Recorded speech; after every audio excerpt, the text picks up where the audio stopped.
Good morning, class. How are you all? Good morning, class. So I'm audible to all of you.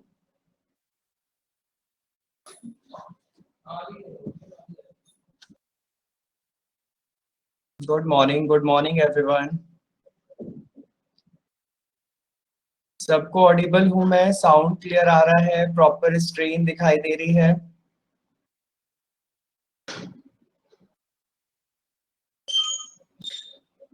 Okay, सो चलिए आज बिना late किए start करते हैं आपका टॉपिक जो मैंने कल स्टार्ट किया था थोड़ा सा, लेकिन आज फिर से हम वहीं से शुरू करते हैं क्योंकि कल बच्चों को प्रॉब्लम्स थी। ठीक है, सो देखिए हमने पढ़ लिया था history of banking in India. Okay, now अब हमें पढ़ना है जो वो है आपका आरबीआई बैंक ऑफ इंडिया जो है एंड उसके फंक्शंस क्या क्या है। ठीक है, आरबीआई के बारे में मैंने आपको एक्सप्लेन किया था कि आरबीआई जो है वो आपका एस्टैब्लिश हुआ था कब, 1 अप्रैल 1935 में। और जिस एक्ट के थ्रू ये स्टैब्लिश हुआ था that was the RBI act 1934। ठीक है, और इस आरबीआई एक्ट को आपको बनाया गया था बाय अ कमीशन जिसका नाम था जॉन हिल्टन यंग कमीशन 1926 में, जिसको royal commission of Indian currency and finance भी कहा जाता है। पेपर में ये आता है कि आपका royal commission of Indian currency and finance कब स्टैब्लिश हुआ था, मतलब ये कब बनाई गई था ये कमीशन। तो 1926 ही है, या तो हिल्टन यंग कमीशन आएगा या फिर आपका इस नाम से आएगा, आप दोनों को सेम ही रखिएगा, कंफ्यूज होने की जरूरत नहीं है। ठीक है, सो बेसिकली इस कमीशन के थ्रू आरबीआई को क्या कर दिया गया, सेंट्रल बैंक ऑफ कंट्री कहा गया, और ये कहा गया कि ये नेशनलाइज्ड है। बेसिकली नेशनलाइज कर दिया गया इसे 1 जनवरी 1949 को। ठीक है, एक्चुअली हुआ क्या था कि आरबीआई को 1 जनवरी 1949 को जब नेशनलाइज कर दिया गया तो ये बात बोल दी गई थी कि जो आरबीआई है ना, it's a bankers of bank, यानी ये हमारा बैंकर्स ऑफ बैंक क्यों है, क्योंकि हर बैंक का जितना भी रेगुलेशन है वो कौन करता है, आरबीआई करता है। ठीक है, so basically bankers of bank है और central bank of the country RBI रहेगा। साथ के साथ ये कहा गया कि it was a share holder bank which was taken up control over the central government under the reserve bank. Actually हमारे इस कमीशन ने ये बोला कि public transfer of public ownership act के तहत ये शेयर होल्डर बैंक होगा अराउंड कितना 55 ऑलमोस्ट 5 करोड़ रुपीस का, यानी ये पेड कर सकता है कितनी कैपिटल, 5 करोड़ रुपीस तक की। और रिजर्व की बात करें, अगर अभी हम आगे बात करेंगे कि रिजर्व बैंक ऑफ इंडिया नाम से जैसे रिजर्व वर्ड है ना, रिजर्व बैंक ऑफ इंडिया, यानी ये कुछ ना कुछ रिजर्व अपने पास रखता है। और वो रिजर्व कितना रखता है उसके बारे में भी हम बात करेंगे, क्योंकि हर एक बैंक के अथॉरिटी आपके किसके पास है, रिजर्व बैंक के पास है। तो इसीलिए basically transfer of public ownership act के तहत 1948 में जो हुआ था, इसके तहत क्या कर सकता है, ये कैपिटल 5 करोड़ तक की पेड अप कर सकता है शेयर होल्डर्स बैंक के को। बाकी जितना ये रिजर्व रखता है उसके बारे में हम अभी आगे डिस्कस करेंगे। आरबीआई का जो सेंट्रल ऑफिस है वो कहाँ पर है, मुंबई में है, जो कि आपका एस्टैब्लिश हुआ था 1937 में। ठीक है, सो आरबीआई का central office is in Mumbai. RBI के बारे में थोड़ी सी पुरानी चीजों के बारे में जान लेते हैं। देखिए, आरबीआई को ये कहा जाता है कि आरबीआई के जो फर्स्ट गवर्नर बने थे वो आपके ब्रिटिशर्स थे, जिनका नाम था ऑब्सबर्न। ऑब्सबर्न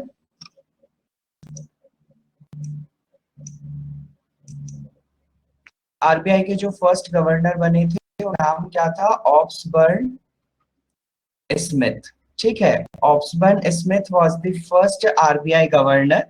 और जनरली जब आरबीआई ने नोट प्रिंट करने शुरू किए थे, सबसे फर्स्ट टाइम जब आरबीआई ने नोट प्रिंट करने शुरू किए थे, तो उस पे जिसके साइन हुए थे उस गवर्नर का नाम है जेम्स टेलर। ठीक है, so the first RBI governor who signed on the note which are actually printed by the RBI. ठीक है, साथ के साथ आपके इंडियन जो आपके गवर्नर बने थे सबसे पहले, that was the C D Deshmukh. C D Deshmukh, Chintaman Dwarkanath जो कि आपके फर्स्ट आरबीआई गवर्नर बने थे, इंडियन आरबीआई गवर्नर। ठीक है, अभी आपके 25th आरबीआई गवर्नर जो है वो आपको पता ही है कौन है, that is he is Shaktikanta Das. ठीक है, शक्तिकांत दास, ये आपके आरबीआई के अभी गवर्नर है, 25th गवर्नर। ठीक है, उसी के साथ अगर हम बात करते हैं, मैंने कल भी आपको बताया था कि जो लॉन्गेस्ट टर्म के लिए, सबसे ज्यादा टाइम के लिए आरबीआई गवर्नर रहे हैं वो कौन थे, जिनका नाम था बैनिगल, जिनका नाम था बैनिगल रामाराव।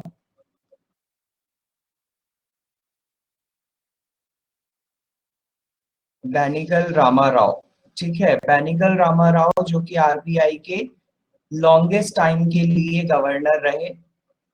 ठीक है, और करीब इनका जो टाइम पीरियड था वो आपका 7 इयर्स का था और 127 डेज। ठीक है, ये आपका ऑलमोस्ट एग्जैक्ट ही बता रहा हूं मैं। साथ के साथ आरबीआई के जब ये गवर्नर रहे तो इनका टाइम पीरियड था 1949 से 1957 तक, यानी 7 इयर्स 197 डेज का टाइम पीरियड ये इससे इस टाइम ड्यूरेशन के बीच में था। क्लियर। उसके बाद अगर शॉर्टेस्ट टाइम ड्यूरेशन के लिए मैं बात करूं, जो सबसे कम टाइम के लिए रहे, का नाम था अमिताभ घोष। ठीक है, अमिताभ घोष जो कि सबसे कम टाइम के लिए आरबीआई के गवर्नर रहे। बेसिकली इनका जो टाइम पीरियड रहा वो आपका 20 डेज का रहा, उसके बाद ये हटा दिए गए। सेम एज आरबीआई के जो आपके पीएम भी बने और आरबीआई के गवर्नर भी बने, दैट वाज दी हमारे डॉक्टर मनमोहन सिंह, जो कि गवर्नर ऑफ आरबीआई वो become the PM of India. ठीक है, डॉक्टर मनमोहन सिंह। सबको आवाज आ रही है ना, क्लियर? सर इसका टाइम पीरियड कितना होता है सर बेसिकली आरबीआई गवर्नर के लिए? आरबीआई के गवर्नर्स का, देखिए आरबीआई गवर्नर्स का जो टैनर होता है वो 4 इयर्स का होता है। ठीक है, ओके। मिनिमम 4 इयर्स का होता है, लेकिन री इलेक्ट कर लिए जाते हैं तो री इलेक्शन के बाद इनको फिर से आगे के लिए अपॉइंट कर लिया जाता है। तो इसीलिए इनका जो बैनिगल रामाराव है उनका 7 इयर्स 197 डेज का है। अभी मैं आरबीआई की फंक्शनरीज के बारे में बात करूंगा, क्योंकि आरबीआई की जो बोर्ड ऑफ डायरेक्टर्स हैं वो कितने हैं और कितने कैसे कैसे उनको अपॉइंट किया जाता है, I will discuss it. Okay, okay. तो बेसिकली ये आरबीआई के बारे में आपकी प्रीवियस हिस्ट्री, आरबीआई के गवर्नर एंड ऑल। ठीक है, बेसिकली सबसे पहले जब आरबीआई के नोट प्रिंट हुए, आरबीआई का जो नोट प्रिंट हुआ था सबसे पहले वो आपका हुआ था 1938 में। उतने टाइम पर जॉर्ज सिक्स के टाइम पर सबसे पहला नोट प्रिंट हुआ था। नोट प्रिंटिंग की भी मैं बात करूंगा, कहाँ कहाँ पर इंडिया में आरबीआई नोट प्रिंट कराता है, इंस्टीट्यूशंस कहाँ पर है, सेम एज कॉइन्स मिल्स कहाँ पर है, ये भी मैं डिस्कस करूंगा। ठीक है, सो डोंट वरी अबाउट दैट। उससे पहले हम एक चीज और पढ़ ले, देखिए आरबीआई टोटल ट्रेनिंग इंस्टीट्यूट की अगर मैं बात करूं, टोटल ट्रेनिंग इंस्टीट्यूट आपके 6 हैं। ठीक है, 6 इंस्टीट्यूशन है, जिसमें से 3 आपकी ट्रेनिंग इस्टेब्लिशमेंट है और आपकी 3 आपकी ऑटोनॉमस बॉडीज हैं, जो कि यहाँ पर आपको दिखाई दे रही होंगी। कौन कौन सी हैं? जनरली ट्रेनिंग इस्टेब्लिशमेंट के बारे में भी पेपर में बहुत बार पूछा गया है। जो फर्स्ट है आरबीआई एकेडमी, जो कि आपके मुंबई में है, ट्रेनिंग इस्टेब्लिशमेंट जहां पर आरबीआई अपने ट्रेनिंग्स कराता है। And the second one is reserve bank staff college Chennai में, and college of agricultural banking जो कि आपका पुणे में है। बस आपको इनके नाम याद रखने, डायरेक्टली क्वेश्चंस पुट अप होते हैं इनसे। ठीक है, क्वेश्चन आ जाएगा कि आपका ट्रेनिंग एस्टेब्लिशमेंट ऑफ आरबीआई जो है वो चेन्नई में कौन सा है, that is reserve bank of staff college. ठीक है, पुणे में कौन सा है, कॉलेज ऑफ एग्रीकल्चरल बैंकिंग। इसी के साथ अगर हम बात करें ऑटोनॉमस इंस्टीट्यूशन ऑफ आरबीआई, जो कि हमारे 3 है बेसिकली। ऑटोनॉमस इंस्टीट्यूशन का मतलब ये आरबीआई की जैसा हम करते हैं, when RBI is actually giving the permission to this institution, तो बेसिकली आरबीआई की फंक्शनरीज में ये अपना कॉन्ट्रीब्यूशन देते हैं। जैसे आपका national institute of bank management NIBM, जो कि आपका पुणे में है, से पता चल रहा है आरबीआई के मैनेजमेंट से रिलेटेड चीजें नेशनल इंस्टीट्यूट ऑफ बैंक करता है। ठीक है, बैंक मैनेजमेंट करता है। उसी के साथ Indira Gandhi institute of developmental research IGIDR, जो कि आपका मुंबई में है, नाम से पता चल रहा है डेवलपमेंटल रिसर्च है। ये बेसिकली आरबीआई से रिलेटेड जितनी भी डेवलपमेंट्स होते हैं उन पे रिसर्च है IGIDR करता है। उसके बाद institute of development and research in banking technology, जो भी आपने अभी मैंने आपको प्रीवियस क्लासेस में बताया था ना कि पेमेंट्स बने, उनके साथ यूपीआई आप आजकल देख रहे हो, डिजिटल पेमेंट्स हो रही हैं, फोन पे ये सब चीजें लॉन्च हो रही हैं। तो इन सब के बारे में बैंकिंग टेक्नोलॉजी जितनी भी आती है वो कौन करता है? आईडीआर बीटी करता है, institute of development and research in banking technology. आपका कहाँ पर है? हैदराबाद में है। Clear class? उसी के साथ हम आरबीआई सब्सिडरीज की अगर बात करें तो सब्सिडरीज का मतलब क्या है? देखिए, ये आरबीआई के फंक्शंस कुछ स्पेशल करते हैं, जैसे कि हमारी करेंसी से रिलेटेड कह सकते हो आप, बैंक के लिए कह सकते हो, डिपॉजिट इंश्योरेंस कितना है उसके लिए, साथ के साथ फाइनेंशियल टेक्नोलॉजी के लिए। तो ऐसी कुछ सब्सिडरीज हैं जो कि बेसिकली 4 हैं आपकी, और ऐसे ही आपकी 4 जोनल ऑफिस हैं आरबीआई के। ठीक है, 4 जोनल ऑफिस है आरबीआई के जो कि अलग अलग जोन में है। ठीक है, मुंबई, आप 4 जोनल ऑफिस जो है वो कहाँ कहाँ पर है? वो है आपका मुंबई का, कोलकाता, मुंबई में है, कोलकाता में है, चेन्नई में है, और आपका न्यू दिल्ली में है। ठीक है, ये आपकी 4 जोनल ऑफिस है आरबीआई के। सो पहले सब्सिडरीज देख लें अब एक बार। सब्सिडरीज में deposit insurance and credit guarantee corporation of India, DICGC। Deposit insurance यानी जितने भी हमारे डिपॉजिट्स होते हैं insurance related, and credit guarantee वो किसके पास होती है? DICGC के पास होती है, जो कि आपका मुंबई में है। ठीक, देखिए आपसे ना डायरेक्ट इनकी पेपर में आती है फुल फॉर्म्स। ठीक, ये आता है DICGC क्या है, तो deposit insurance and credit guarantee corporation of India, और कहां पर है? मुंबई में है। उसी के साथ भारतीय रिजर्व बैंक नोट मुद्रण प्राइवेट लिमिटेड, BRBN MPL, नाम से पता चल रहा है रिजर्व बैंक नोट मुद्रण प्राइवेट लिमिटेड, यानी आरबीआई के थ्रू जितने भी नोट्स प्रिंट किए जाते हैं उन सब की डिटेल्स किसके पास होती है? दैट इज भारतीय रिजर्व बैंक नोट मुद्रण प्राइवेट लिमिटेड, जो कि आपका कहां पर है? बेंगलुरु में है। Clear class? उसी के साथ अगर हम बात करें reserve bank of technology private limited, IT से रिलेटेड जो वर्क है उसके पास होता है आरबीआई का, that is REBIT, rabbit you can say इन मुंबई। ठीक है, तो RBIT आपका क्या करता है? REBIT ये बेसिकली इंफॉर्मेशन टेक्नोलॉजी से रिलेटेड सारा काम आरबीआई का करता है, जो कि मुंबई में है इसका हेड ऑफिस। बेसिकली की बात करें, Indian financial technology and allied services, IFTAS, IFTAS, जो कि आपकी फाइनेंशियल टेक्नोलॉजी और उससे रिलेटेड जितने भी सर्विसेज होती हैं उनको परफॉर्म करता है, और ये भी कहां पर है? मुंबई में है। क्लियर? जनरली हमारे आरबीआई के जो 4 जोनल ऑफिस है वो आपके मुंबई, कोलकाता, चेन्नई एंड न्यू दिल्ली में है।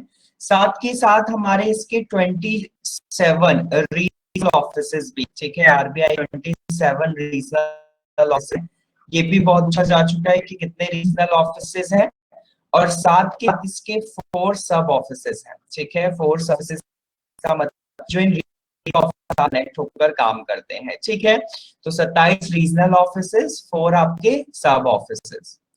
आवाज में कोई प्रॉब्लम तो नहीं आ रही है क्लास? बीच बीच में अपनी प्रेजेंस देते रहा करो मुझे कि सब समझ आ रहा है या नहीं। यहाँ तक क्लियर हुआ क्लास सबको? Yes sir. ओके, सो चलिए फंक्शंस के बारे में पढ़ते हैं आरबीआई के। लेकिन फंक्शन से पहले ना मैं आपको थोड़ा सा डिस्कस करना चाह कि आरबीआई की जो सेंट्रल बोर्ड ऑफ डायरेक्टर्स हैं, क्योंकि उसको मैंने ऐड किया है, मैं उसको सिंपली समझाऊंगा। ठीक है, देखिए मैं यहाँ पर को क्लियर करता हूँ थोड़ा सा, दूसरे की there is no rough sheet. So आते हैं बेसिकली,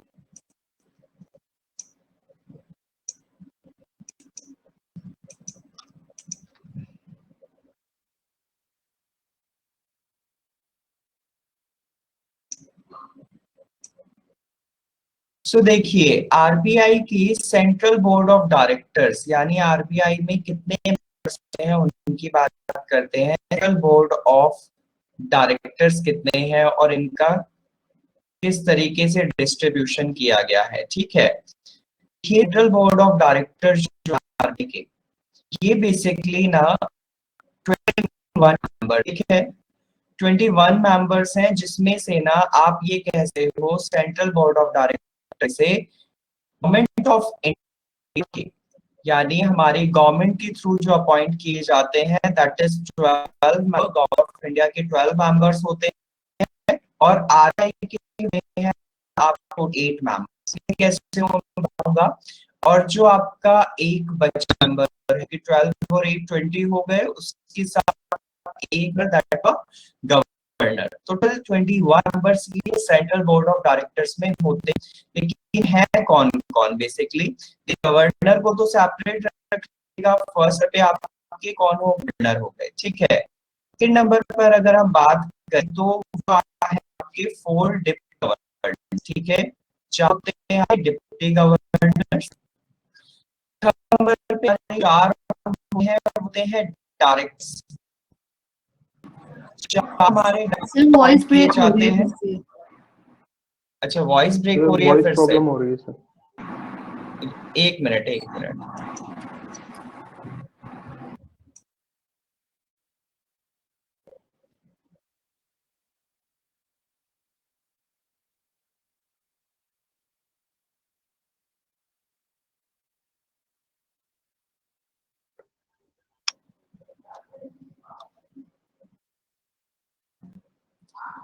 सो क्लास अब आ रही है clear sound? Class now it's clear? Yes sir. Okay, so देखिए 4 हमारे डिप्टी गवर्नर, उसके बाद 4 डायरेक्टर्स की अगर हम बात करें जो रिप्रेजेंट हैं आपके किसको? लो बोर्ड्स को, ठीक है। तो 4 आप रिप्रेजेंटेटिव होते हैं कहाँ से? बोर्ड से। और ये लोकल बोर्ड्स हैं कहाँ कहाँ पर? लोकल बोर्ड्स हैं आप जहाँ से एग्जीक्यूटिव्स अपॉइंट किए जाते हैं, यह है आपका बॉम्बे, के साथ ही आपका है कैलकाटा, या वन है तो आपके फिर पास। से वॉइस नहीं हो रही। वॉइस इशू क्यों हो जाता है, मुझे समझ नहीं आता है। टोटली बीच बीच में कट हो जा रही है।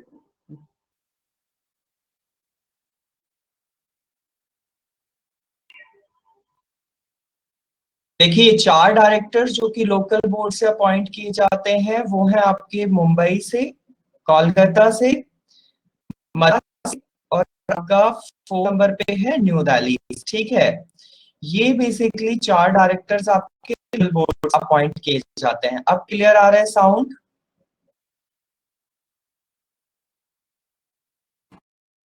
अभी तो आ रहा है सर।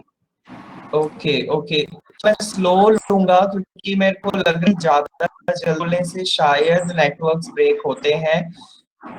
मैं अपने नेट की स्पीड इंक्रीज कराया था, ठीक है, बट नहीं क्यों, मेरे ख्याल से स्टार्टिंग में कोई सुबह ज्यादा। प्रॉब्लम नहीं हुई थी, अभी हुई है। हाँ हाँ, सुबह कुछ ज्यादा ही problem, क्योंकि जो आफ्टरनून में क्लासेस होती है ना वो सब होती है, क्योंकि सुबह मेरे ख्याल से सर्वर्स बहुत बिजी चले जाते हैं, क्योंकि सबको ही अभी शायद वर्क रहता है, और इस एरिया में जितना भी वाईफाई है ना वो इसी से है रिलेट करता हूँ, यही ब्रांड सब यहाँ पर कंपनी यूज कर। सो ये भी रीजन हो सकता है मे बी। सो थोड़ा सा समझिएगा, 4 डायरेक्ट बोर्ड से चूज किए जाते हैं आपके मुंबई से, कलकत्ता, मद्रास से और न्यू दिल्ली से, ठीक है। अब जनरली अगर मैं बात करूं तो बेसिकली देखो, ये जो 4 और 4 8 मेंबर हैं, ये 8 मेंबर आपके किसके हो गए? आरबीआई के। Clear class? अब अगर हम बात करें 12 मेंबर्स की, तो वो 12 मेंबर्स कौन से हैं गवर्नमेंट ऑफ इंडिया के, वो मैं बता रहा हूँ। Clear class? सो देखिएगा, हम जनरली अगर बोलें तो आपके 4th नंबर तक 2 आप जो होते हैं वो फाइनेंस मिनिस्ट्री के रिप्रेजेंटेटिव्स होते हैं, कि गवर्नमेंट ऑफ इंडिया से, ठीक है। 2 फाइनेंस मिनिस्ट्री से आपके होते हैं 2 मेंबर, जो कि आपके गवर्नमेंट इंडिया आते हैं। इन फाइनेंस मिनिस्ट्री में एक आपका इकोनॉमिक होते हैं आपके किससे? इकोनॉमिक अफेयर से, दूसरे आपके होते हैं आपके फाइनेंशियल सर्विसेज से, फाइनेंशियल सर्विसेज, ठीक है, फाइनेंशियल। तो बेसिकली दो में ये हो गए। उसी अगर मैं बात करूं तो 10 मेंबर्स आपकी अपील किए जाते हैं थ्रू, जो कि नॉमिनेटेड डायरेक्टर्स होते हैं, ठीक है, जो आपके होते हैं नॉमिनेटेड डायरेक्टर्स होते हैं, ठीक, जो कि आपके अलग अलग तरीके से रिप्रेजेंट करते हैं इंडिया को। मे बी वो इकोनॉमिक सर्विसेज से ले लो, फाइनेंशियल सर्विस से ले लो, आपके कंटिजेंसी फंड ऑफ इंडिया से ले लो, ये अलग अलग 10 गवर्नमेंट नॉमिनेटेड डायरेक्टर्स होते हैं जो कि अलग अलग एलिमेंट्स को रिप्रेजेंट करते हैं इंडिया की। इनमें ना फिक्स नहीं होता एक्चुअली 10 गवर्नमेंट नॉमिनेटेड मेंबर्स में से कि इसी डिपार्टमेंट से लिए जाएंगे। समटाइम्स ये एजुकेशन से भी हो सकते हैं, समटाइम्स ये स्पोर्ट्स से भी हो सकते हैं, समटाइम्स ये आपके हेल्थ भी हो सकते हैं। तो ये 10 गवर्नमेंट नॉमिनेटेड डायरेक्टर्स होते हैं जो कि एलिमेंट्स बेसिकली रिप्रेजेंट करते हैं इंडिया के अलग। Clear class? सो बेसिकली देखो क्लियर हो गया, ये आपके 12 मेंबर कहाँ ऑफ इंडिया के, ठीक है। सो 12 मेंबर आपके गवर्नमेंट ऑफ इंडिया के हो गए। अब जनरली इन सब के टाइम पीरियड की अगर मैं बात करूं तो इन सब का टाइम पीरियड कितने टाइम का होता है? 4 टर्म का इनका टैनर होता है। क्लियर हो रहा है क्लास? Comment Yes. सेक्शन में मुझे बताइए क्लियर हो रहा है? Yes. सिर्फ एक ही यस आ रहा है। Sir, do we have to also learn the names? किसके? 10 गवर्नमेंट नॉमिनेटेड डायरेक्टर्स के? नहीं मतलब ये जितने भी हैं for 21 members, no need actually. आप only सिर्फ governor पेपर we में, need to know ना? हाँ हाँ, या actually you have to know only about the governor, क्योंकि गवर्नर्स के नाम पूछे जाते हैं और पूछ लिया जाता है कि अभी कितने डिप्टी गवर्नर्स हैं। ज्यादातर क्वेश्चंस ये पूछे जाते हैं। तो आपसे पूछा जा सकता है कि अभी 4, जैसे 3 डिप्टी गवर्नर्स हैं, अभी एक आपके अभी वो हुआ है उनका रिटायरमेंट हुआ है कानूगो जी, ठीक है। तो वो बेसिकली आप इनको देखिए, मैं इनके बारे में अभी नाम की अपडेट क्यों नहीं दे रहा हूँ, क्योंकि ना चेंजेस होते रहते हैं और जब तक एग्जाम आएगा तब तक कुछ ना कुछ चेंजेस हो जाएंगे और वो चेंजेस फिर आपको उसी टाइम के लिए बेनिफिशियल होने चाहिए, उसी टाइम के लिए आप याद रखो और वही याद रखो जो उस टाइम पर वो बेनिफिट होगा आपका, क्योंकि अगर मैं अब की बताऊंगा तो आपको कोई फायदा नहीं है। Clear class? क्योंकि देखो ऐसा नहीं है, मैंने बताया ना कि टर्म फिक्स नहीं है कि 4 साल रहेंगे ही, 4 साल से पहले भी हटाया जा सकता है और मे बी 4 साल से आगे भी एक्सटेंड कर सकते हैं। तो टाइम पीरियड फिक्स नहीं है और उस हिसाब से आपको नाम अभी याद करने की जरूरत नहीं है। एग्जाम टाइम पर आरबीआई से रिलेटेड आप सारे इन्फॉर्मेशन याद करके जाइएगा, क्योंकि अगर आप आरबीआई की इंफॉर्मेशन जो भी अपडेट करेंगे ना, जैसे आगे मैं पढ़ाऊंगा कि आरबीआई की बहुत सारी चीजें ऐसी हैं जो कि हर 2 महीने में चेंज होती रहती हैं। जैसे कि आपकी मॉनेटरी पॉलिसीज में चेंजेस ले लोगे, बैंक रेट चेंज हो गया, सीआरआर चेंज हो जाता है, तो ये सब चीजें भी हम आगे करेंगे। ये सब चेंजेस आते हैं तो इनका अप टू डेट आपको जस्ट उसी टाइम का रहना होगा जिस टाइम पर आपका एग्जाम आएगा। ठीक है class? So basically central board directors आपको क्लियर हो गया। सेंट्रल बोर्ड ऑफ डायरेक्टर के साथ आपकी आरबीआई की ना एक चीज और के बारे में डिस्कस कर दूं मैं। हम अभी ना अभी की क्लासेस में ना पढ़ेंगे तो थोड़ा आप उसको अभी समझ लीजिए। MPC, that is your monetary policy committee. MPC is for monetary policy committee. monetary policy बनाई जाती है by this committee और monetary policy क्या होती है वो भी मैं डिस्कस करूंगा। सिंपली अभी ये जान लो, जब मनी का फ्लो इकोनॉमी में थोड़ा भी डिसबैलेंस हो रहा हो, लाइक आपका इन्फ्लेशन आ गया हो या आपका रिसेशन आ गया हो या रिसेशन चल रहा हो, उस दौरान पर आपकी एमपीसी मॉनेटरी पॉलिसी बनाती है। एमपीसी का काम मॉनेटरी पॉलिसी बनाने का है और ये भी आरबीआई के सेंट्रल बोर्ड ऑफ डायरेक्टर से कनेक्ट करते हुए कमेटी है, जिसमें कि आप टोटल होते 6, ठीक है। और इन 6 मेंबर्स में से 3 आपके आरबीआई के होते हैं और 3 आपके होते हैं गवर्नमेंट ऑफ इंडिया। ठीक है। सो एमपीसी में भी 6 मेंबर है, 3 आरबीआई, 3 गवर्नमेंट ऑफ इंडिया। और इस बारे में डिस्कस करूंगा आगे की क्लासेस में, क्योंकि एमपीसी के बारे में आपको पूरा समझना है कि एमपीसी के फंक्शन है, एमपीसी के मेंबर्स क्या हैं, एमपीसी किन टूल्स के थ्रू रेगुलेट करता है मनी फ्लो को इन द इकोनॉमी, ये सब मैं आपको डिस्कस करूंगा। सिर्फ अब इतना ही जान के रखो कि आपकी जो मॉनेटरी पॉलिसी कमेटी है उसमें 6 मेंबर्स है, 3 RBI and 3 government of India. ठीक है। अब थोड़ा सा ये भी समझ लीजिए कि हमारी ना आरबीआई जो नोट प्रिंट करता है वो कहाँ पर होते हैं। देखिए आरबीआई जो नोट प्रिंट करता है ना, 4 जगह पर होते हैं इंडिया में। One is of your Nashik, उसके साथ आपका सेकंड होता है देश,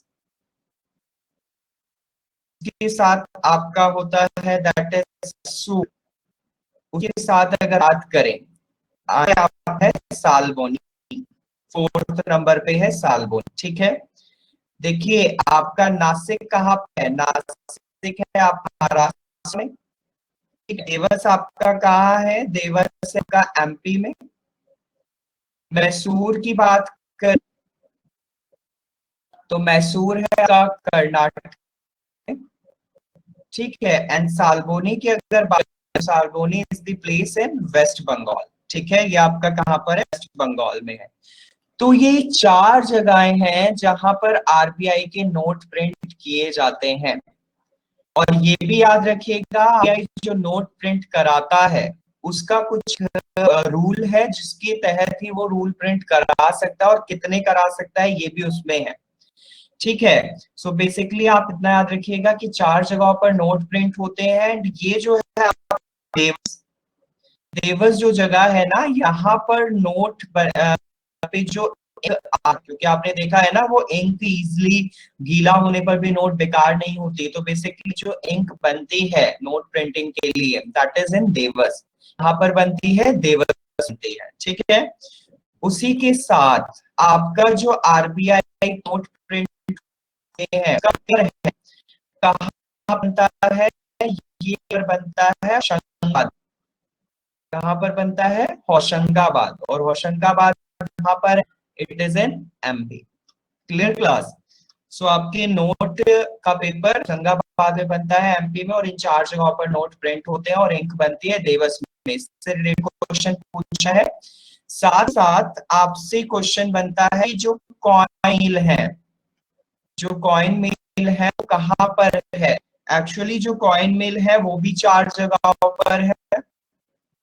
of your Calcutta, one is of your Hyderabad, third one is of your Mumbai, and the fourth one is of your Noida.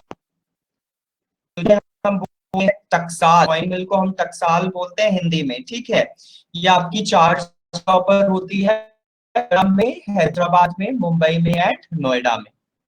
Clear class, clear हो गया class? Class all you are there,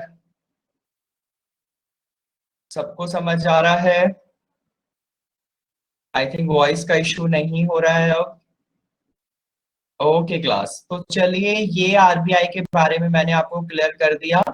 ठीक है। नहीं note down, because ये मैंने PPTs में mention नहीं किया है। आप सबने लिख लिया है साइज, जो भी आप सुनते हैं उसे रजिस्टर में नोट कर लिया करो, क्योंकि बहुत सी चीजें मैंने नहीं मेंशन करी है पीपीटी में। पीपीटी हर चीज नहीं कर पाता हूँ। ठीक है। सो प्लीज थोड़ा सा लिख लिया करो, बाद में जब आप नोट्स रेफर करते हो स्टार्ट ऑल्सो। क्लियर। और अपने नोट्स तो खुद सेल्फ क्रिएट किया ही हो कि आपको एक्स्ट्रा इन्फॉर्मेशन जो भी उससे रिलेटेड मिलती है। प्लीज आरबीआई से रिलेटेड जो भी न्यूज आती है ना उसको आप अप टू डेट रहा करो। आरबीआई की फंक्शनरीज में जो भी कुछ चेंज हो रहा है हर दिन के हिसाब से या वीकली, आपको कुछ भी न्यूज मिले आप उसे पूरा नोट डाउन करो अपने रजिस्टर्स में। ठीक है।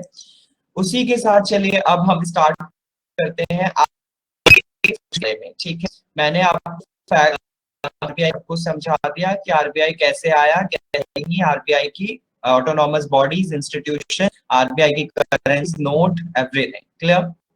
नाउ आरबीआई के फंक्शंस की बात करते हैं। देखिए फंक्शन ऑफ आरबीआई है क्या। एक्चुअली आरबीआई जो है इशू करता है क्या किसी को, ठीक है, आरबीआई बैंक नोट्स को भी इशू करता है और करेंसीज को भी इशू करता है, जिस पर इसके गवर्नर आरबीआई है ना वो 1 रुपीस का नोट है उसको कमिट नहीं करता, और ना ही आरबीआई जो है 1 रुपीस की करेंसी को इशू करता है। ये कौन इशू करती है?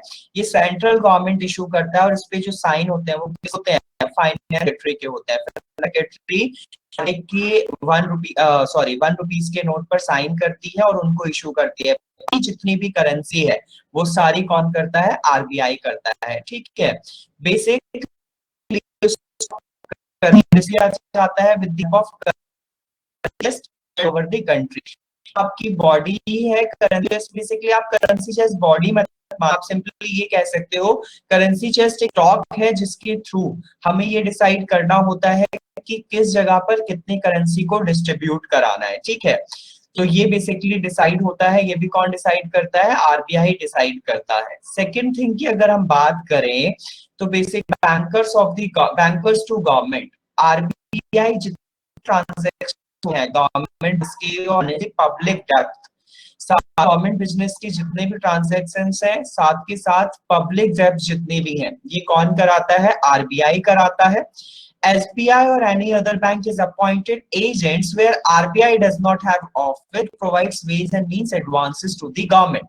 So basically SBI और जो भी अदर आपके कमर्शियल बैंक हैं, लाइक आपका पीएनबी भी, देना बैंक भी हो गया, ये कमर्शियल बैंक्स में आते हैं, एसबीआई भी कमर्शियल बैंक में आता है। सो बेसिकली ये एज अ एजेंट की तरह करते हैं जब आपका आरबीआई नहीं है। तो ये गवर्नमेंट के जितने भी काम है, गवर्नमेंट के बैंक से रिलेटेड जितने भी काम है वो कौन परफॉर्म करते हैं? ये कमर्शियल बैंक परफॉर्म है, मेनली आपका एसबीआई है, ठीक है, क्योंकि एसबीआई को सोल अथॉरिटी माना जाता है आरबीआई। क्या आप ये कह सकते हो कि आरबीआई को भरोसा है एसबीआई बैंक पर? ये एसबीआई ज्यादातर का आरबीआई के बिहाफ पर करता है, क्लियर। सो ये बैंकर्स टू द गवर्नमेंट है।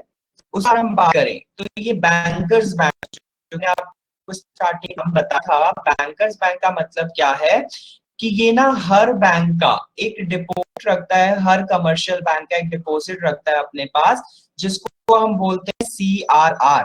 देखो अभी मैं सिंपली CRR बता दूं, CRR फॉर्म कैश रिजर्व, ठीक है, कैश रिजर्व का मतलब है आरबीआई बैंकर्स ऑफ बैंक है। तो आरबीआई क्या करता है? हर बैंक को ये बोलता है आप ना कुछ हमें ना पोर्शन बैंक में डिपॉजिट सेविंग सब कुछ आते हैं और एफडी आरडी है, उनका कुछ रिजर्व हमारे, और वो रिजर्व कितना होता है? जनरली आपका जो रखा है वो 4% रखता है जनरली।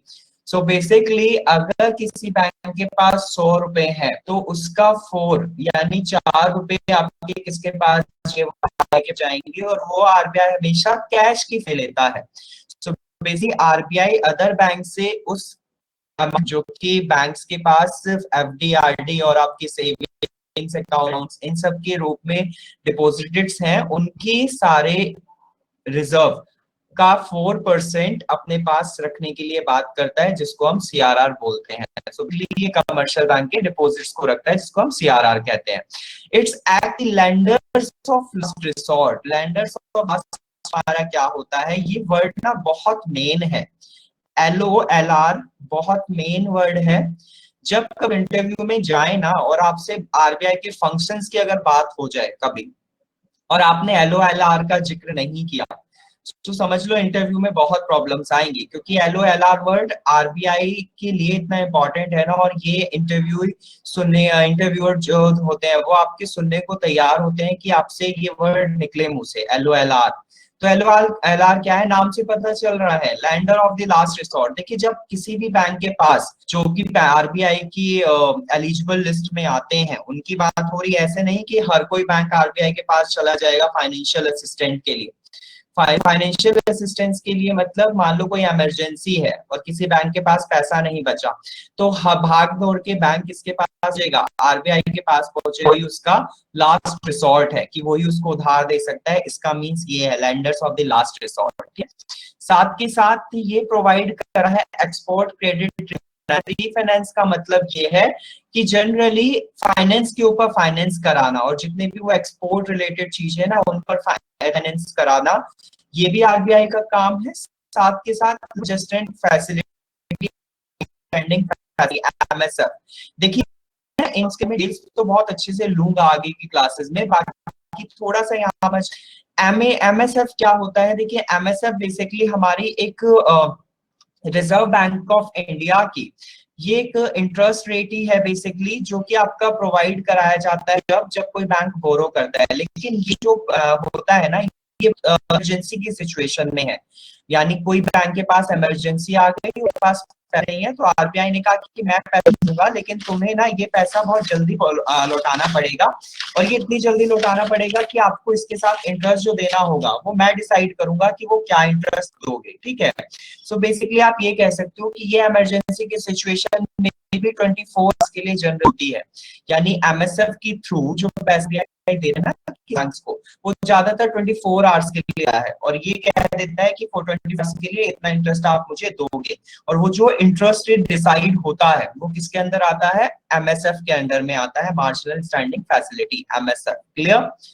उसी के साथ अगर मैं एलएएफ की बात करूं तो एलएएफ भी हमारा एक टूल है जो कि मॉनेटरी पॉलिसी लिए है। एलएएफ की बात करें तो देखिए ये भी एक रिजर्व बैंक ऑफ इंडिया का इंटरेस्ट रेट की तरह ही है। जब कोई भी बैंक बोरो करता है ना money through the repurchase agreement और the banks lend to the RBI use reverse repo rate contract. Actually LAF का यूज कब होता है, रिवर्स रेपो कॉन्ट्रैक्ट क्या होते हैं, जब देखो किसी बैंक्स के पास पैसा ज्यादा हो जाए तो वो आरबीआई को कह देता है, आरबीआई बल्कि उन्हें कह देता है कि आप ऐसा करो, ये पैसा ना मुझे दे दो और मैं इसको अपने पास रख लेता हूँ, बदले में मैं आपको इतना पैसा इसमें एक्स्ट्रा करके दूंगा, मतलब इतने इंटरेस्ट के साथ आपको दूंगा। तो वो जस्ट आरबीआई प्रोवाइड कराता है बैंक को उनके अमाउंट पर, वो किस में आता है, रिवर्स रेपो रेट्स में आता है। तो बेसिकली ऐसी वाली चीज कौन इंटरेस्ट पे जो आपका पैसा आता है वो किस में आता है, एफ में आता है, लिक्विडिटी एडजस्टमेंट फैसिलिटी में आता है, ठीक है। इनका डिस्कशन करूंगा फिर से जब मैं मॉनेटरी पॉलिसी कराऊंगा, और मॉनेटरी पॉलिसी में ये टूल्स है। एक्चुअली मॉनेटरी पॉलिसी का काम ही मनी के फ्लो को बैलेंस करना है, तो तब ये मैं बात एक्सप्लेन करूंगा, एमएसएफ क्या होता है, एलएएफ क्या होता है, सीआरआर क्या है, बैंक रेट क्या है, रेपो रेट क्या है, रिजर्व रेपो रेट क्या है, ठीक है, रिवर्स रेपो रेट, ये सब मैं डिस्कस करूंगा। तो डोंट वरी, अभी सिर्फ आप ये समझिए कि ये आरबीआई के फंक्शंस के बारे में हुआ। क्लास क्लियर हुआ? Class okay.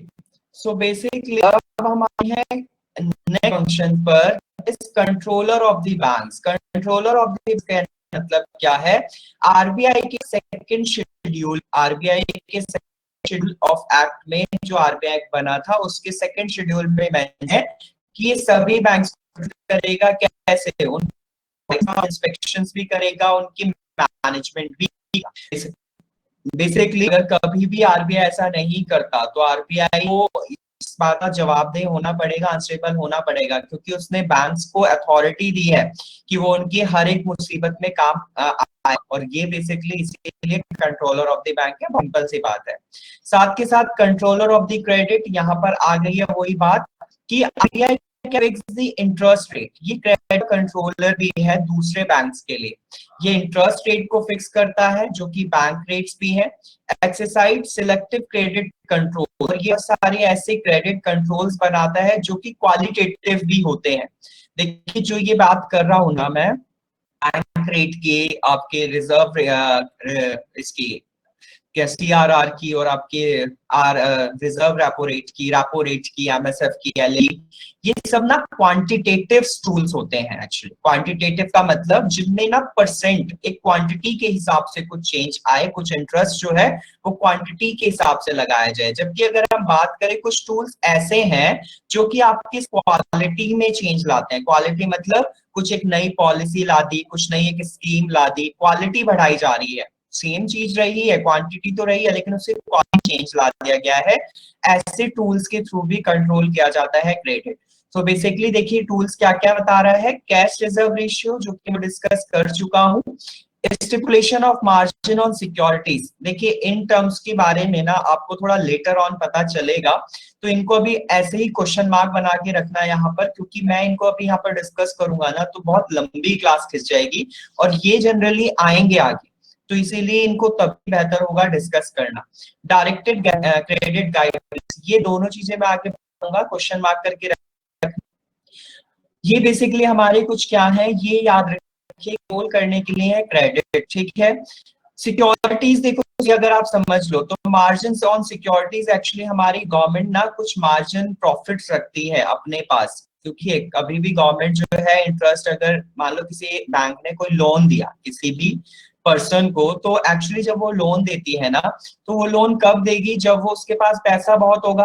अगर मान लो वो लोन कम इंटरेस्ट पे दे रही है तो लोग बहुत ज्यादा हो जाएंगे, वो सब कहेंगे कि हमें तो लोन चाहिए, हमें लोन चाहिए, क्योंकि इंटरेस्ट रेट बहुत कम है, तो कम बैंक जो है सबको प्रोवाइड करा देगा। लेकिन सपोज करो कभी बैंक के पास पैसा कम हो जाए, तो बैंक क्या करेगा, इंटरेस्ट रेट इंक्रीज करेगा, इंटरेस्ट रेट इंक्रीज करेगा तो उधर से लोगों की डिमांड कम हो जाएगी, लेकिन कुछ लोग जिनको जरूरत होगी वो इंटरेस्ट पे भी लेंगे, तो जब ज्यादा इंटरेस्ट पे वो बैंक अमाउंट पे करेगा और वो जो इंटरेस्ट आएगा बैंक के पास, तो उनका मार्जिन होगा, तो वो बेसिकली मार्जिन यहाँ पर आ जाते हैं जो कि कंट्रोल करने के लिए किए जाते हैं। तो मार्जिन ऑन सिक्योरिटीज यहाँ पर ले सकते हो। Directed credit guidelines, directed credit guidelines बहुत सिंपल सा है, जो कि हमारी सिक्योरिटीज पे लगता है, वो मैं बता दूंगा ऐसे लगता है, क्लियर। साथ के साथ हमारे कुछ सेल एंड परचेज सिक्योरिटीज पर भी, जिनको हम ओपन मार्केट वो दैट इज द इम्पोर्टेंट करेंगे मॉनेटरी पॉलिसीज में। क्लास बिल्कुल टेंशन मत लीजिएगा कि पॉइंट्स डिस्कस क्यों नहीं कर रहा हूं, क्योंकि आप बस आज की क्लास हो जाएगी एंड कल परसों, मतलब अगर जो अब से दूसरी क्लास जो होगी ना क्लासेस में I discuss all these things, ठीक है। सो डोंट वरी अबाउट दैट, आप इनको साइड वाइज लिख लीजिएगा, बाकी आपको कहने का मौका नहीं मिलेगा बिकॉज मैं इनको डिस्कस खुद ही कर दूंगा, क्योंकि ये आएंगे मॉनेटरी पॉलिसीज में, clear. So basically sell and purchase securities जो कि ओएमओ में होती हैं, ओपन मार्केट ऑपरेशंस में, उनमें भी आपका क्या करता है, आरबीआई कंट्रोल करता है उनके थ्रू। साथ के साथ आरबीआई का काम होता है maintaining the external value. External value की जो यहाँ पर बात हो रही है ना, ये रिलेट कर रहा है फॉरेन एक्सचेंज से।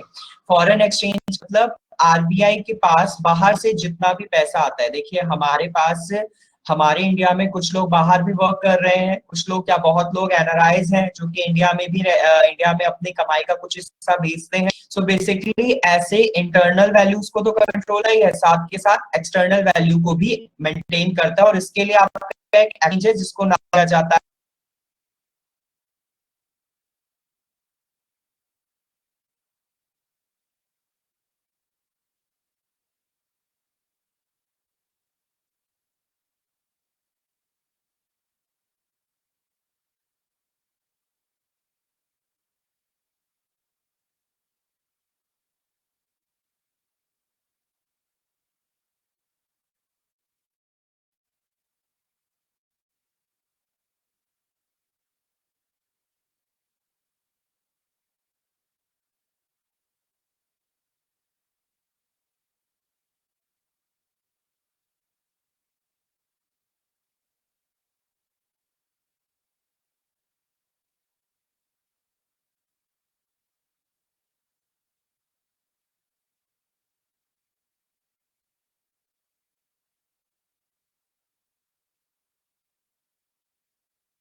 कहाँ चलेगा यार?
Sorry class, I'm just back. Wait for 2 minutes.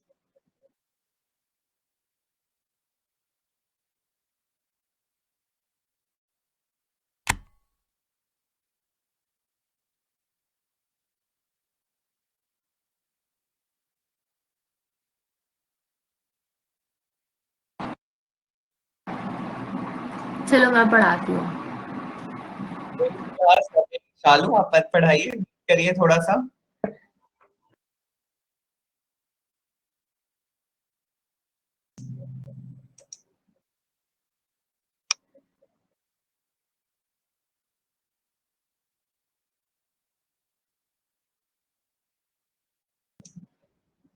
Okay class, sorry sorry.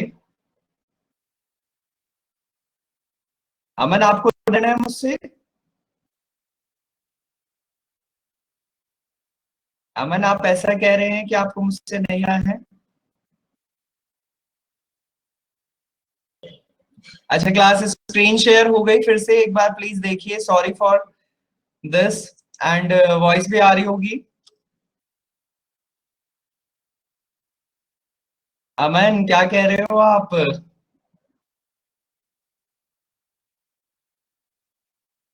Sir वो अमन, शालू के लिए मना कर रहा है, आपसे नहीं। ओके ओके, ठीक है फिर, ठीक है। मुझे लगा कि मुझे आप मतलब मेरी प्रॉब्लम्स इतनी ज्यादा हो रही हैं, सो नहीं नहीं, ऑल आपसे यू नहीं। Are not interested. Okay okay, चलिए कोई बात नहीं। तो ठीक है, देखिए क्लास, तो मैं बता रहा था आपको कि आरबीआई जो है वो एक्सटर्नल वैल्यूज को भी मेंटेन करता है। इंडियन करेंसी को तो करता ही है, एज वेल एज करेंसी करता है, जिसके लिए हमारा एक्ट है, that is your foreign exchange management act, को हम जनरली फैमा के नाम से जानते हैं। ठीक है, फैमा एक्ट। देखिए एक्ट की ना ईयर्स वगैरह और इनका मैं आपको एक पीडीएफ प्रोवाइड कराऊंगा लेटर ऑन क्लासेस में। आपको अच्छा प्रीवियस क्लास की वो मिल गई क्या, history of banking in India वाली क्लास? आपको वो पीडीएफ मिल गया क्या?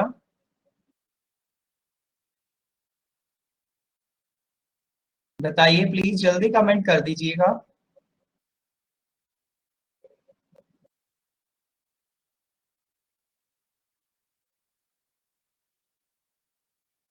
भाई बता दो, कहाँ चले जाते हो सब? चलिए कोई नहीं, अगर करते रहिएगा कमेंट, मैं आगे चल रहा हूँ। तो बेसिकली अरे सब नो लिख रहे हैं। सब नो नहीं लिख मिली, रहे हैं। नहीं मिली हाँ, सर। 7-8 मैसेजेस आ चुके हैं।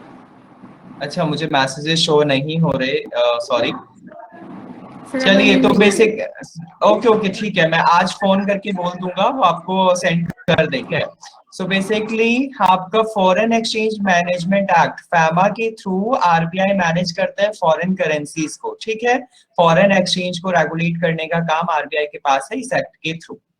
Clear class? So basically RBI की फंक्शंस ये मेनली थे जो मैंने डिस्कस किए। उसी के साथ आरबीआई के इंपॉर्टेंट फैक्ट्स की बात कर लेते हैं। देखिए आरबीआई क्या करता है, आरबीआई हमारा सिर्फ और सिर्फ डिपॉजिट एक्सेप्ट नहीं करता पब्लिक से, ये सिंपल याद रखिएगा। RBI is not expected to perform the function of accepting deposit from the general public. General public के लिए स्मॉलर बैंक्स बने हुए हैं जो कि आरबीआई से अटैच्ड है। एसबीआई में जाते हो, पीएनबी में जाते हो, आईसीआई बैंक में जाते हो, प्राइवेट बैंक्स भी हैं कुछ आपके और गवर्नमेंट बैंक्स भी हैं। So basically RBI direct general public को डील नहीं करता, जनरल पब्लिक स्मॉलर बैंक्स करते हैं और वो स्मॉलर बैंक्स आपके आगे फर्दर ऑन आरबीआई से डील करते हैं। क्लियर? उसके बाद prime landing rate is decided by the individual bank. देखिए हर एक एक्चुअली बैंक जो है आरबीआई अपना डिसाइड कर लेता है ऑलरेडी, जिसको हम सीआरआर बोल रहे थे, बैंक रेट बोल थे, ठीक है।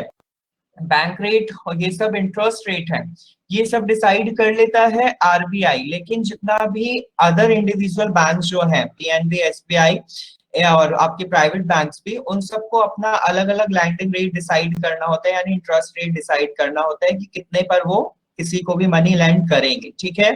सो बेसिकली इंडिविजुअल बैंक्स अपना अलग अलग करते हैं। उसके बाद हम बात करें, RBI decides the following rate, that is your bank rate, reverse repo rate and cash reserve ratio. ये इसके बारे में मैं मॉनेटरी पॉलिसीज में बताऊंगा और बाकी थोड़ा बहुत बता भी दिया है। Basically RBI quantitative instruments of RBI जो है वो क्या है, बैंक रेट पॉलिसी, सीआरआर और एसएलआर। ये भी मैं आपको आगे क्लासेस में डिस्कस करूंगा। अभी सिर्फ आप ये सुनते रहिए और ये आप अपने दिमाग में रखा कि ये कुछ है, कुछ चीजें ये हैं जिनके बारे में हमें आगे पढ़ना है।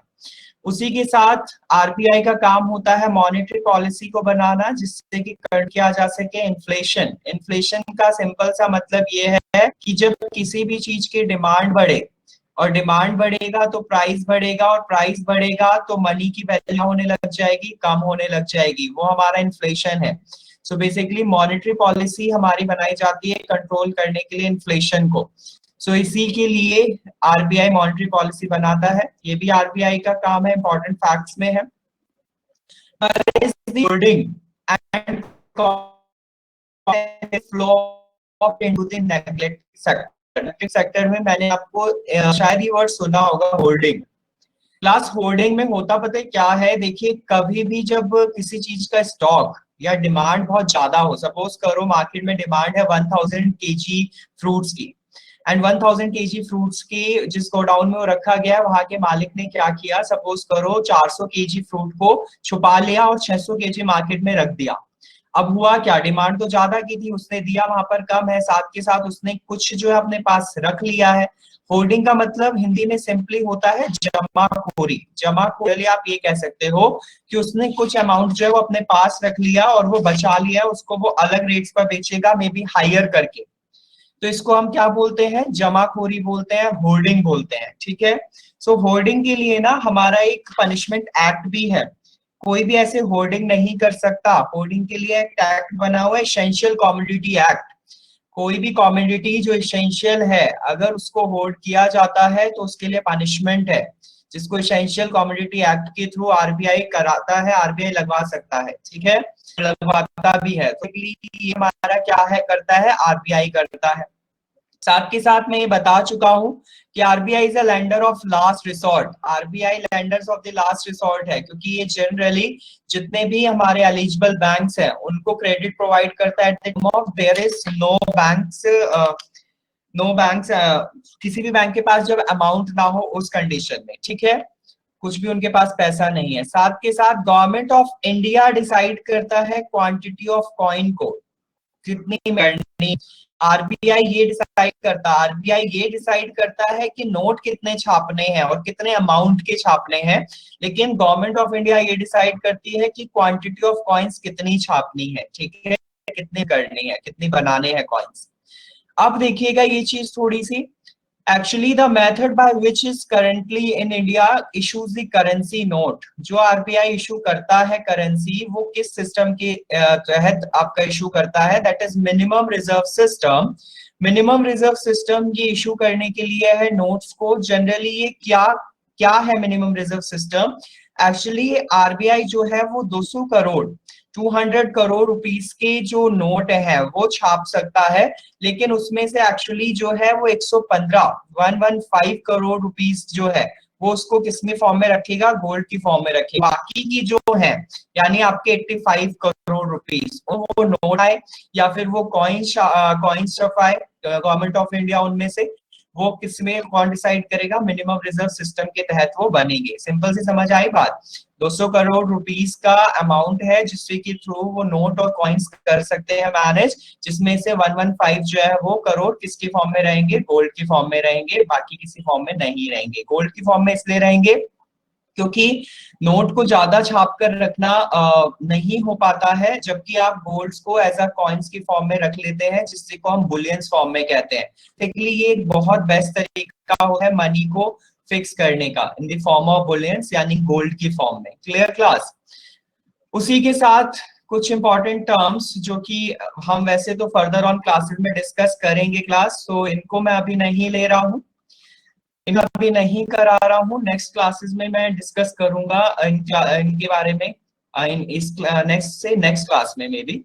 और बाकी नेक्स्ट क्लास में मैं आपको रिलेट करने वाला हूँ, मैं टॉपिक अब से बताकर चलूंगा, दैट इज योर इन्फ्लेशन. ठीक है, नेक्स्ट में मैं कराने वाला हूँ inflation.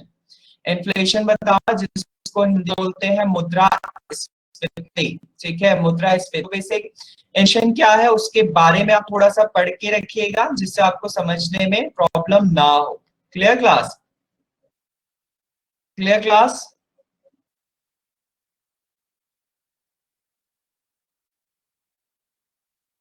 Okay class. So okay so class आज के लिए सिर्फ मैं इतना ही कराऊंगा. कल की क्लास में, अगर कल तो क्या क्लास नहीं है, मे बी नेक्स्ट मंडे अब जब भी क्लास होगी, so we will discuss inflation. बाकी आज का पीडीएफ भी मैं आपको प्रोवाइड करने के लिए बोल दूंगा, और जो प्रीवियस क्लास का था history of banking in India वो भी मैं बोल दूंगा. ठीक है क्लास? सो किसी को कुछ प्रॉब्लम आज के क्लास में कुछ बताइए, कुछ पूछना है तो. अभी कोई क्वेरी है? सर अभी तो बहुत सारे हैं.